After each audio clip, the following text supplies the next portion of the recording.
सास ससुर को खुश रखना बहू की जिम्मेदारी नहीं होती। घर में शांति बनाए रखना बहू की जिम्मेदारी नहीं होती। घर वालों की सेहत का ध्यान रखना बहू की जिम्मेदारी नहीं होती। घर के हर रिश्ते को जोड़ के रखना बहू की जिम्मेदारी नहीं होती। हर गलती का बोझ खुद पर लेना बहू की जिम्मेदारी नहीं होती। बेवजह माफी मांगना, हर बात पे झुक जाना, अपनी खुशियों को दबा देना, ये सब कुछ एक बहू की जिम्मेदारी नहीं है। वो घर की मुखिया नहीं है, वो कोई बड़ी नहीं है, वो एक लड़की है जिसने अभी जीवन जीना शुरू किया है। और शुरू करते ही घर के बड़े लोगों ने वो सारी जिम्मेदारी उसके सिर पर डाल दी। जिम्मेदारी भी डाल दी और बुराई करनी भी शुरू कर दी। सच ये है, ये जिम्मेदारियां उसकी कभी थी ही नहीं। ये थी आप बड़े लोगों की, सास ससुर पति की, जो शादी के बाद से ही आराम करने के सपने देखने लगे। आप लोगों ने उसको कभी बेटी की तरह अपनाया ही नहीं। आपने कभी उसको खुश रहना सिखाया ही नहीं। आपने उसको समझने की कोशिश की ही नहीं। आपने उसको सिर्फ झुकना सिखाया। आपने उसको सिर्फ सहना सिखाया। आपने उसको सिर्फ चुप रहना सिखाया। और फिर कहते हो इसको माँ बाप ने शादी के पहले कुछ नहीं सिखाया। किसी दिन ध्यान से देखिए तो सही वो कितनी कोशिश करती है। देखिए तो सही वो घर के लिए कितना कुछ करती है। हजारों बार आप लोगों ने उसको निराश किया,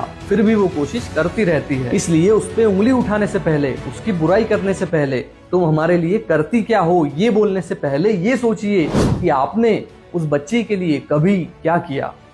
थिंक अबाउट इट।